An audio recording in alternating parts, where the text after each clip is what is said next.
Hello नीट ऍस्पिरंट, तुमच्यासाठी महत्त्वाची update आली आहे मित्रांनो. तुम्ही जर नीटचा फॉर्म फिल केलाय आणि त्या फॉर्म मध्ये तुमच्यासाठी काही करेक्शन झालंय, जसं नाव असेल, तुमचे डेट ऑफ बर्थ असेल, यामध्ये जर करेक्शन झालं असेल तर नाटातर्फे एक स्पेशल आपल्याला विंडोज ओपन करून दिलाय. 12 तारखेपासून 14 तारखेपर्यंत तुम्हाला ते करेक्शन करता येणार आहे. त्याची स्पेशल जे ऑफिशियल नोटीस आहे ती तुमच्या समोर आहे आणि यामध्ये तुम्हाला दिलंय की तुम्ही 12 मार्च 2016च्या 12 वाजेनंतर ते 14 मार्च पर्यंत तुमचा करेक्शन विंडो ओपन राहणार आहे आणि त्यावेळेस तुम्हाला चेंजेस करणार आहे. काय काय चेंजेस करता येणार आहे ते पण त्यांनी नोटीस मध्ये सांगितलंय.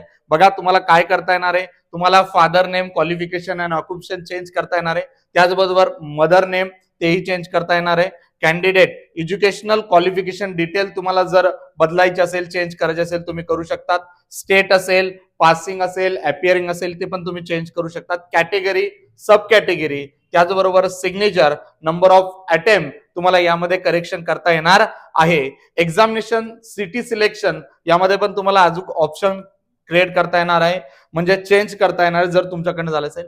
मीडियम ऑफ एक्झामिनेशन, तुम्ही कोणत्या मीडियम मधून एक्झाम देणार तेही तुम्हाला चेंज करता येणार आहे. तर ऑफिशियल वेबसाईट मध्ये तुम्हाला 14 मार्च पर्यंत नीटच्या ऍस्पिरंट विद्यार्थ्यांना हे चेंज करता येणार आहे. धन्यवाद.